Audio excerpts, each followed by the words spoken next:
AWS 이노베이트 AI/ML 온라인 컨퍼런스에 오신 여러분을 환영합니다. 저는 AWS 코리아에서 인공지능과 머신러닝을 담당하는 솔루션즈 아키텍트 팀을 리딩하고 있는 강성문이라고 합니다. 본 기조연설에서는 이후 들으시게 될 세션에 앞서서 현재 AI/ML 산업에서 어떤 변화가 일어나고 있는지 6가지 키워드로 정리해서 살펴보려고 합니다. AWS 고객 사례도 함께 포함되어 있습니다. 그래서 전 세계의 기업들이 어떻게 이런 트렌드 변화에 대응하고 있는지 함께 알아보겠습니다. 먼저 간단히 머신러닝이 걸어온 발자취를 살펴보고 시작하겠습니다. 1950년대에 머신러닝이라는 용어가 등장을 했고요. 신경망과 의사결정 트리, 그리고 부스팅 알고리즘에 이르기까지 많은 알고리즘과 방법론이 연구되어 왔습니다. 그리고 드디어 2000년이 되면 딥러닝이라는 용어가 등장하게 됩니다. 2012년이 되면 알렉스 넷이 이미지넷에서 비약적인 성능 개선을 이루게 되고요. 2015년이 되면 레지넷이 나오면서 이제 사람보다 이미지 구별을 더 잘하는 시대가 됩니다. 2015년에 MLOps라는 단어가 등장했습니다. 이 단어가 나왔다는 얘기는 이제 머신러닝이 실험실을 벗어나서 실무에 적용되기 시작했다는 것을 의미하고요. 2017년이 되면 트랜스포머도 세상에 나오고 오토ML이라는 용어도 등장하게 됩니다. GPT-3도 나오게 되고요. 자, 그래서 오늘은 어떤가요? 먼저 숫자들을 살펴보면 2021년 현재 56%의 기업이 AI를 하나 이상의 업무에 적용하고 있다고 답변을 했습니다. 현재 77%의 디바이스가 AI 기능을 탑재하고 있고요. 스타트업은 14배 성장했고요. 시장 규모는 2025년에는 204빌리언으로 확장되어 갈 것으로 예상되어 가고 있습니다. 이제 모델은 텍스트를 기반으로 이미지를 만들어낼 수 있고 자유자재로 인간처럼 대화를 하는 챗봇도 등장을 했고 프로그램 코드를 작성하는 인공지능도 볼 수 있게 되었습니다. 변화의 속도가 빠르다는 사실에는 모두 공감하실 것 같습니다. 자, 오늘날의 머신러닝 트렌드는 잠시 후 다시 정리해서 말씀드리고요. 그 전에 머신러닝 트렌드를 말씀드릴 때 사례들을 함께 보여드리게 될 텐데 트렌드별 사례들을 보실 때 이해를 돕기 위해 AWS의 머신러닝 포트폴리오도 간단히 소개해드리겠습니다. 여러분이 클라우드에서 머신러닝 프로젝트를 진행하려고 하면 먼저 여기 맨 아래에 있는 클라우드 인프라를 기반으로 직접 환경을 구성하시고 운영하고 관리하시면서 운영하실 수 있습니다. 또는 이 가운데 레이어에 있는 세이지메이커라고 하는 관리형 환경을 이용해서 프로젝트를 진행하실 수도 있죠. 그리고 이제 맨 위쪽 레이어에 AI 서비스라는 레이어가 있는데요. 이 기능들을 이용하시면 인공지능을 API 기반으로 쉽게 이용할 수도 있습니다. 혹시 이 그림을 처음 보신다면 우선 저 가운데 레이어에 있는 세이지메이커라고 하는 관리형 머신러닝 플랫폼이 있다. 이 정도를 일단 우선 기억해주고 가시면 좋겠습니다. 자, 그럼 본격적으로 오늘날 발생하고 있는 머신러닝 환경의 변화들이 어떤 것이 있는지 살펴보겠습니다. 자, 첫 번째로 머신러닝 모델이 점점 정교해지고 있습니다. 두 번째로 머신러닝 모델 학습에 이전보다 훨씬 다양한 데이터를 활용하고 있습니다. 세 번째로 머신러닝이 산업화가 되고 있고요. 자, 네 번째로 머신러닝이 업무에 적용되는 것도 확대되고 있죠. 자, 다섯 번째, 책임감 있는 AI, 리스폰시블 AI에 대한 논쟁도 증가하고 있고요. 또 마지막으로 머신러닝이 특정 전문 인력에만 국한되는 것이 아니라 모든 사람에게 접근 가능하도록 바뀌어가고 있습니다. 자, 그럼 각 트렌드에 대해서 하나씩 들어가 보겠습니다. 첫 번째 트렌드인 모델의 정교화부터 살펴보겠습니다.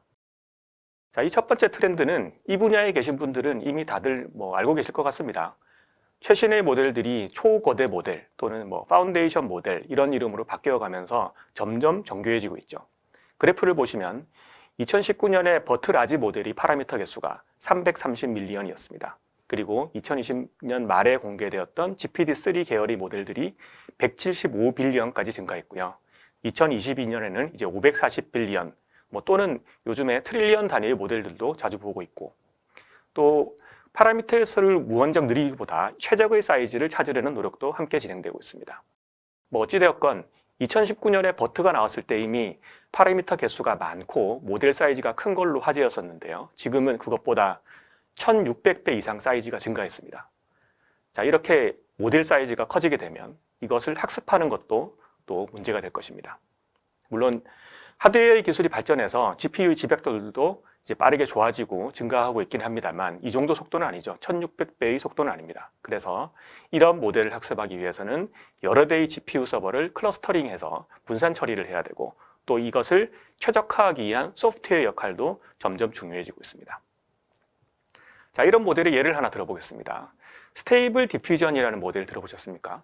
네, 텍스트를 입력하면 그림을 그려주는 인공지능 중 하나입니다. 이 모델은 작년 8월에 오픈소스로 공개된 이후에 몇 달 만에 어마어마한 다운로드를 기록했습니다. 그리고 얼마 전에는 이제 2.0 버전이 출시되게 됐습니다. 화면에 보시는 그림은 제가 실제로 세이지 메이커에서 그림 아래쪽에 있는 텍스트를 입력해서 직접 이미지를 생성해 본 결과입니다. 별도로 추가 학습을 하거나 그러지 않았고요. 다운받은 그대로 실행해서 텍스트를 넣어본 겁니다. 이렇게 최신의 머신러닝 모델들은 별도의 파인 튜닝 과정 없이 바로 적용할 수 있는 특징을 가지고 있고요. 그래서 기존 모델에서 베이스 모델, 프리트레인드 모델 이런 모델들이 있었다면 그것과는 다른 이름이 필요해졌고 그래서 이걸 파운데이션 모델이라고 기초 모델이라고 부르고 있죠. 참고로 스테이블 디퓨전이랑 파운데이션 모델에 대한 내용이 오늘 트랙 3에 가보시면 별도 세션으로 준비가 되어 있습니다. 자, 그럼 이쯤에서 질문을 하나 드려보겠습니다. 이 모델, 그냥 다운받아서 바로 사용할 수 있는 이 모델을 학습시키려면 어느 정도의 컴퓨팅 인프라가 필요했을 것 같으신가요? 조금 더 구체적으로 몇 대의 GPU 서버가 필요할 것 같으신가요? 참고로 스테이블 디퓨전 모델은 890 밀리언 개의 파라미터를 가지고 있습니다. 버트의 2배보다 조금 넘는 사이즈죠. 이 모델을 만든 스테빌리티 AI라는 스타트업에서 구성한 GPU 클러스터의 규모는 4,000대였습니다. 그리고 현재는 6,000대까지 그 사이즈가 늘어났다고 합니다.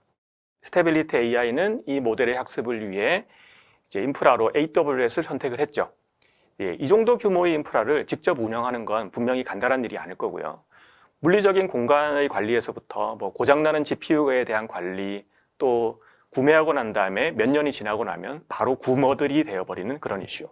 그런 이슈들 때문에 스테빌리티 AI도 AWS를 학습 환경으로 선택을 했습니다. 그리고 스테빌리티 AI에서 이 모델을 학습할 때 AWS의 패럴럴 클러스터라는 기능을 사용했는데요. 이 기능은 AWS 서포트로 오픈소스로 제공되는 기능인데 여러 대의 서버 클러스터를 구성할 때 사용하는 기능입니다. 그래서 클러스터에서 디펜던시를 한꺼번에 설치를 해야 되고 또 클러스터에 작업을 제출하면 여러 서버로 분산시켜서 제출해야 되는데 그런 일들을 관리할 수 있도록 도와줍니다. 스테빌리티 AI는 패럴럴 클러스터를 이용해서 직접 그 클러스터를 관리하기도 하지만 세이지 메이커라고 하는 관리형 솔루션도 함께 사용하고 있습니다. 일루더 AI라는 커뮤니티를 통해서 만들고 있는 GPT 네오 X와 같은 모델의 경우에는 세이지 메이커에서 분산 트레이닝이라는 기능을 제공하고 있는데 이 기능을 사용합니다. 그러면 앞서 보신 이제 패럴럴 클러스터 같은 것을 사용할 필요 없이 그냥 세이지 메이커에 관리하는 기능을 사용하면서 몇 대를 쓰겠다 이렇게만 요청하면 바로 클러스터가 만들어지고 작업이 분산학습이 이루어집니다. 스테빌리티 AI의 경우에는 세이지 메이커 분산학습을 사용하면서 60% 정도 성능 향상을 이루었다고 합니다. 자, GPT 네오X 학습에는 한 500대에서 1000대 규모의 GPU 클러스터를 사용했다고 합니다. 다른 사례를 보겠습니다. 국내 사례로 LG AI 리서치 같은 경우에는 이제 엑사원이라고 하는 범용 알고리즘을 개발하고 있습니다. 이 경우에도 세이지 메이커 분산학습 기능을 사용하고 있는데요. 이 모델은 텍스트를 기반으로 이미지를 만들거나 거꾸로 이미지를 기반으로 텍스트를 만드는 그런 인공지능을 만들고 있습니다. 화면의 오른쪽에 보시는 사진이 이제 뉴욕 패션 위크에서 진행된 패션쇼인데 이 인공지능 엑사원을 기반으로 인공지능 디자이너 틸다라는 것을 만들어내게 되고 틸다가 만든 디자인 패턴으로 이 디자인한 옷을 패션쇼에서 선보인 사례가 되겠습니다. 자, LG AI 리서치의 경우에도 세이지 메이커 분산학습을 통해서 크게 성능 개선 효과를 보셨습니다. 기존의 파이토치 DDP를 사용했을 경우보다 세이지 메이커 분산학습을 이용했을 때 60% 정도 속도가 개선되었습니다. 이런 대용량 모델을 학습할 때 이전에 비해 리소스를 굉장히 많이 사용하게 되죠. 그래서 이 성능 개선은 바로 비용의 절감과도 바로 직결됩니다. 자, 이렇게 두 번째 트렌드, 저희가 보고 있는 두 번째 트렌드는 모델의 파라미터 수가 증가하면서 점점 이전과는 다른 고민이 필요해진 사실입니다. 첫 번째 트렌드인 모델 정교화와 관련해서 한 가지 사례를 더 소개해 드리겠습니다. 작년 중반쯤에 프리뷰로 오픈된 코드 위스퍼러라고 하는 서비스입니다. 요즘 인공지능이 코딩도 한다 이런 얘기들 많이 들어보셨을 텐데요. 코드 위스퍼러가 바로 그 인공지능입니다. 코딩에서 자동 완성뿐만 아니라 주석을 기반으로 코드 전체를 자동으로 만들어내는 기능을 가지고 있습니다. 화면에 보시면 영상의 코드 위스퍼러를 사용해서 S3에 파일을 업로드하는 함수를 작성하라 라고 이제 시켜본 겁니다. 보시다시피 이제 한글 주석도 이해를 하고 있고요. 매개번 수명을 뭘로 할지, 파라미터 옵션을 뭘로 할지, 이걸 저장을 할 때 뭐 서버 사이드로 인크립션을 해라 이런 옵션을 주고 코드를 생성해 주세요 라고 요청을 하면 코드 블록이 이제 바로 그 아래에 자동으로 생성됩니다. 방금 지금 생성된 이 함수는 실제로 동작하는 함수입니다. 매개 변수에 파일명을 주고 이 함수를 호출하면 실제로 S3로 파일을 보내고 서버 측에서 암호화까지 실행해서 저장할 겁니다. 자, 이 기능은 이제 파이찹이나 비주얼 스튜디오 코드 같이 여러분이 자주 사용하시는 IDE에서 바로 이용해 보실 수 있습니다. 네, 이렇게 첫 번째 트렌드를 살펴봤고요. 두 번째로 살펴볼 트렌드는 데이터의 성장입니다. 여기서 데이터 성장은 점점 더 다양해지는 데이터 타입에 조금 더 주목하는 키워드입니다. 예를 들면 지리공간 데이터의 활용과 같은 것입니다. BMW에서는 지리공간 정보를 활용해서 분석 프로젝트를 진행하고 있습니다. 예를 들면 새로운 교통 규제가 지역적으로 교통체증을 얼마나 유발할 것인가, 배기가스 배출에 어떻게 영향을 미칠 것인가 이런 것들을 예측하는 모델을 이제 ML 머신러닝을 이용해서 풀려고 하고 있습니다. 그리고 뭐 전기차 같은 경우에 최종 목적지와 충전소 간 거리 이런 것들을 분석을 해서 최적의 충전 인프라 위치가 어딘지 이런 것들을 파악하려고 합니다. 자, BMW는 이 프로젝트를 진행하면서 지리 공간 정보를 활용했습니다. 차량의 GPS 정보를 이용해서 차량이 주행 중인지 또는 주차 중인지 이런 여부를 확인할 수 있고요. 이 정보를 지도 정보와 매칭시켜서 차량의 경로를 추적합니다. 이 경로를 추적할 때 어떤 곳을 들렀는지 랜드마크 정보가 함께 포함되게 될 겁니다. BMW에서는 이 라우트 정보를 NLP에서의 문장의 센턴스처럼 고려하고 모델을 만들었습니다. 그리고 중간에 랜드마크를 마치 단어처럼 사용하는 거죠. 라우트는 센턴스로, 중간에 랜드마크는 단어로 사용을 해서 자연어 처리 분석 모델을 돌립니다. 그리고 여기에 또 하나의 모델을 추가하는데요. 두 번째 모델은 차량의 주차 위치를 클러스터링하는 모델이라고 합니다. 그리고 이 두 가지 모델을 병합해서 삼각 측량을 하고 최종 분석 결과를 도출한다고 합니다. BMW에서 사용된 두 모델은 모두가 중요한 입력 피처로 지리 공간 정보가 사용되고 있습니다. BMW에서 이 프로젝트를 진행할 때 아이디어 단계에서부터 최종 결과까지 단 8주 만에 프로젝트를 완료했습니다. 이때 세이지메이커에서 제공하는 지리 공간 정보 지원 기능을 사용했습니다. 이 기능은 지난 리인벤트 때 최근에 출시된 그런 서비스인데요. 이 기능을 사용하면 지도나 위성 사진 이런 지리 정보 데이터를 표준화된 API로 접근하게 하고요. 그리고 보통 이런 지리 정보가 굉장히 대용량 데이터인데 이 데이터에 대한 전처리 도구, 빌트인 알고리즘, 그리고 지리 데이터에 특화된 시각화 도구 이런 것들을 제공을 합니다. 자, BMW에서는 이런 기능들을 적극적으로 활용했고 그래서 8주라는 짧은 기간 안에 80%라는 정확도를 내는 모델을 개발해낼 수 있었습니다. 자, 이렇게 머신러닝 프로젝트에서 활용되고 있는 데이터의 타입이 점점 다양해지고 있고요. 이에 발맞춰서 이를 지원하기 위한 도구들도 점점 다양해지고 있습니다. 이것이 AWS에서 주목하고 있는 두 번째 트렌드입니다. 자, 이제 세 번째 트렌드로 넘어가 보겠습니다. 세 번째 트렌드의 키워드는 머신러닝의 산업화입니다. 자, 여기서 산업화라는 단어의 의미가 잘 와닿으시나요? 저는 지금 보고 계신 화면에서 오른쪽에 있는 이 사진이 ML의 산업화라는 그 메타포를 잘 상징하고 있는 것 같습니다.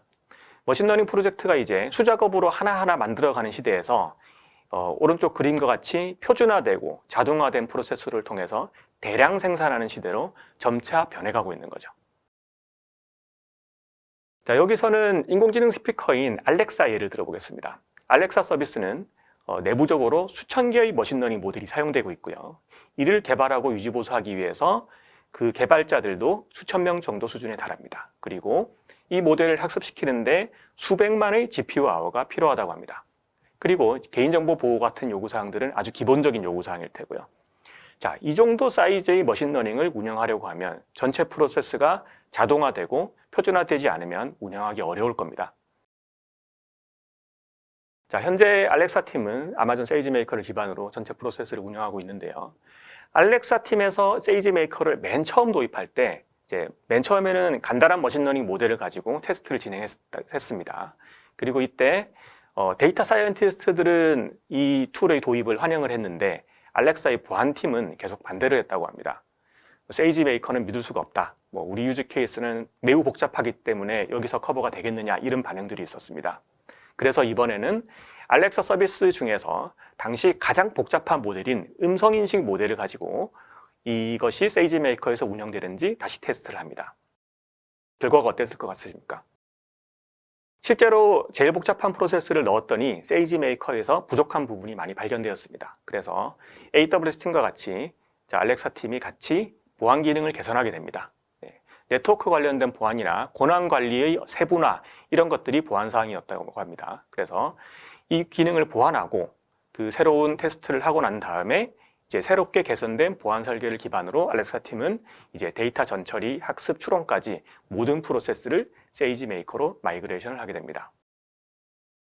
세이지메이커를 도입한 후에 빌더들은 당연히 좋아했습니다. 실제로 세이지메이커를 사용하면 데이터 사이언티스트들의 작업 시간이 획기적으로 줄어듭니다.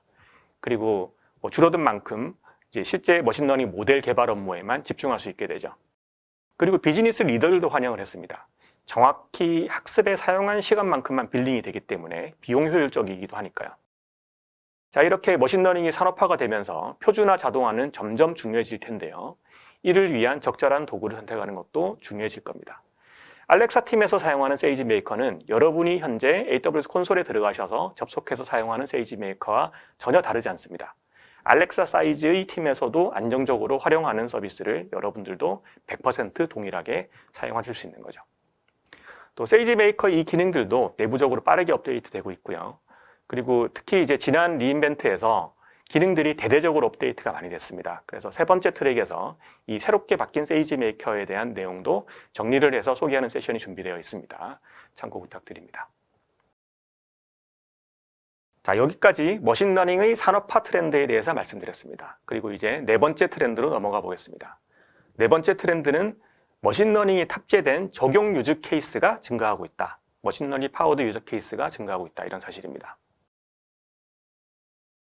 실제로 머신러닝 활용 사례들이 주위에 많이 증가하고 있는 것을 보고 계실 것 같습니다.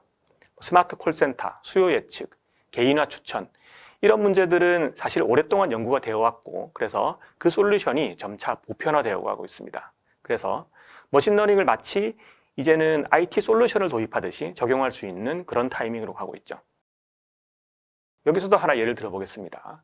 AWS 제공하는 서비스 중에서 모니트론이라고 하는 서비스가 있습니다. 이 서비스는 이제 산업 현장에서 이상 감지 솔루션을 적용할 수 있도록 도와주는 서비스입니다. 이 서비스는 클라우드 서비스뿐 아니라 오프라인에서 설치되는 센서, 게이트웨이, 그리고 모바일 앱 이런 것들까지 함께 제공을 합니다. 자, 모니터링 서비스를 적용하려고 하면 먼저 모니터링할 장비를 결정을 해야 되겠죠. 그리고 AWS로부터 배송받은 센서 하드웨어를 여러분의 장비에 장착을 합니다. 자, 온도와 진동을 모니터링할 수 있는 적절한 위치에 센서를 부착을 하고요. 이걸 게이트웨이에 연결합니다. 그러면 여기까지가 끝입니다. 사용자가 할 부분은 여기까지고요. 여기까지가 완료되면 아마존 모니터로는 클라우드로 이 센싱 데이터를 스트리밍하게 됩니다. 그리고 클라우드에서는 센싱된 온도와 진동 정보를 바탕으로 해서 장비의 이상 여부를 판단하고 문제를 발견하면 이제 앱으로 알람을 보내게 됩니다. 이렇게 간편하게 이상감지 솔루션을 현장에 적용할 수가 있는데요. 사용 단계에서 사용자는 머신러닝에 대한 지식이 없어도 전혀 관계가 없습니다. 솔루션처럼 바로 적용할 수 있게 되어 있는 거죠. 덱스터는 이 모니터론 서비스를 이용해서 생산 현장 이상 감지를 운영하는 회사 중에 하나입니다. 자, 덱스터는 헬스케어 또는 이제 인명 구조 제품 이런 것들을 제조하는 글로벌 제조업체입니다. 전 세계적으로 70개 이상의 제조 현장에서 5만 개가 넘는 종류의 제품을 1년 365일 무중단으로 생산하고 있습니다. 덱스터는 글로벌 공장 중 한 곳에서 모니터론을 실험을 했습니다. 생산 현장에서 냉각수를 제공하는 냉각탑에 센서를 부착을 하고 여기서 이제 이상 동작을 하는 알람을 받고 작업자가 이 기어 박스를 미리 교체함으로 해서 예기치 못한 다운타임을 피할 수 있었습니다. 백스터에서 최초 테스트를 할 때 사이트에 400개 정도의 센서를 부착하는 것으로 프로젝트를 시작했습니다. 그리고 현재는 이제 2,500개 정도의 센서 규모로 확대가 됐고요. 이제 글로벌 다른 생산 현장으로 확대하는 작업을 진행 중인 상태입니다. 이렇게 네 번째 머신러닝 트렌드는 최근 이제 인공지능 서비스들이 머신러닝에 대한 지식이 없어도 쉽게 적용할 수 있도록 점점 이제 보편화되고 있고 솔루션화되고 있다, 이런 사실입니다. 자, 현재는 뭐 몇 가지 잘 알려진 유즈 케이스를 중심으로 이 작업들이 진행되고 있지만 그 대상들은 점점 더 확대되어 나갈 것 같습니다. 자, 다음 다섯 번째로 살펴볼 트렌드는 책임감 있는 AI, Responsible AI입니다. AI 윤리라는 이름으로도 많이 논의되고 있는 주제죠. 자, 인공지능 기능이 실제 적용이 점점 늘어나고 있고, 그리고 그렇다 보니까 우리 생활에 인공지능의 영향력도 함께 커지고 있습니다. 이렇게 될수록 인공지능을 만들고 또 적용하는 역할을 하는 우리로서는 이에 대한 책임감을 더 가져야 하고 이 부분이 점점 더 강조되고 있습니다. 자, 그렇다면 이 AI 윤리, 책임감 있는 AI를 확보하기 위해서는 무엇을 해야 되는 걸까요? AWS에서는 Responsible AI를 6가지 관점에서 나누어 바라보고 있습니다. 첫 번째 관점은 이제 페어네스, 공정성입니다. 이것은 AI가 인공지능이 성별, 민족, 언어 뭐 이런 것들에 대한 차별 없이 사용자에게 동등하게 서비스를 제공하도록 보장하는 것을 의미합니다. 자, 그리고 두 번째는 설명 가능성, explainability입니다. 이것은 인공지능이 결정을 내리는 이유와 방법을 설명할 수 있어야 된다는 것을 의미합니다. 세 번째는 로버스트니스, 강건성입니다. 자, 이 주제는 인공지능 시스템에 대해서 외부의 공격이나 예기치 않은 오동작 이런 것에 대해 적절히 보호할 수 있는 메커니즘을 가지고 있는가의 관점입니다. 그리고 네 번째는 개인정보 보안입니다. 네, 사용자의 데이터는 비공개로 안전하게 유지되어야겠죠. 그리고 다섯 번째는 거버넌스입니다. 거버넌스는 책임감 있는 AI, Responsible AI가 적절히 적용되고 있는지를 확인하는 프로세스를 가지고 있느냐의 관점입니다. 예를 들어서 Responsible AI와 같은 관련된 문제가 발생했다라고 했을 때 근본 원인을 추적하고 이것을 개선할 수 있는 프로세스를 정의를 하고 있는가, 이런 것들이 거버넌스의 예가 됩니다. 그리고 마지막으로 투명성입니다. 투명성은 사용자들이 인공지능 서비스를 사용을 할 때 인공지능 서비스의 한계와 사용 방법을 명확히 이해한 상태에서 인공지능을 사용하도록 도와주는 데 역할을 하게 됩니다. AWS에서는 책임감 있는 AI의 관점에서 AWS에서 제공되고 있는 인공지능 서비스에 대해서 AI 서비스 카드를 제공하고 있습니다. 현재 Recognition Face Matching, 그 다음에 아마존 텍스트 애널라이즈 ID, 아마존 트랜스크라이브 배치의 3가지 서비스에 대해서 서비스 카드가 출시되어 있습니다. 이 서비스 카드는 방금 말씀드린 6가지 관점을 모두 포괄하는 내용으로 담고 있습니다. 자, 그리고 아마존에서 제공하는 온라인 교육과정이죠. ML University라고 하는 무료 교육 사이트가 있습니다. 여기서도 Responsible AI에 대한 교육과정이 추가로 이제 개설되어서 운영이 되고 있습니다. 자, 그리고 기술적인 관점에서 세이지메이커에 보면 데이터와 모델 바이어스를 탐지를 하고 또 익스플레이너빌리티를 정량화해서 스코어링하고 또 모델의 동작을 모니터링하고 이런 기능들이 있습니다. 근데 책임감 있는 AI에 관련해서 이런 기술적인 도움이 필요한 것도 사실이고 그것도 중요하지만 기술적인 부분 아니라 앞서 보신 6가지 관점처럼 피플과 프로세스에 대한 내용도 함께 살펴야 되는 사실도 기억해 주시면 좋겠습니다. 자, 그럼 이제 마지막으로 머신러닝 민주화 트렌드로 넘어가 보겠습니다. 사실 머신러닝의 민주화는 AWS가 이제 수년째 지속적으로 추구해오고 있는 모토이기도 하죠.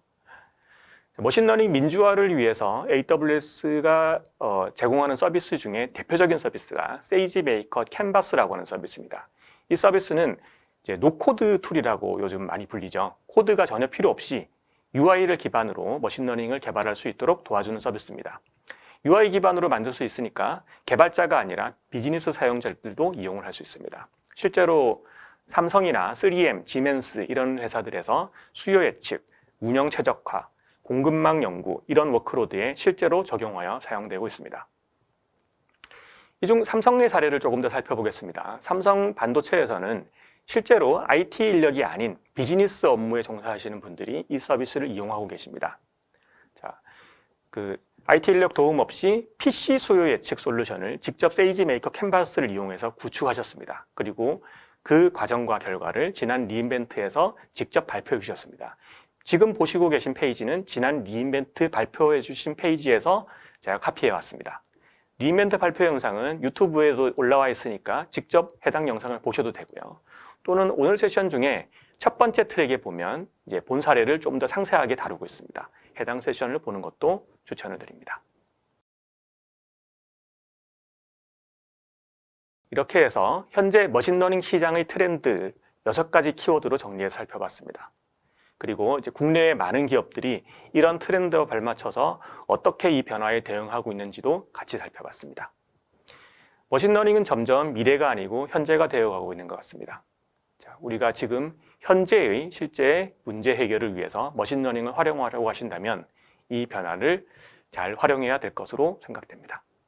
본 기초연설 이후에도 주제별로 다양한 주제들이 다시 다루어지게 됩니다. 트랙별로 여러분의 역할과 관심에 맞춰서 3개의 트랙이 나눠져 있고 이제 세션을 선택하셔서 들을 수 있게 되어 있으니까 이제 마지막까지 적극적인 참여를 부탁드립니다.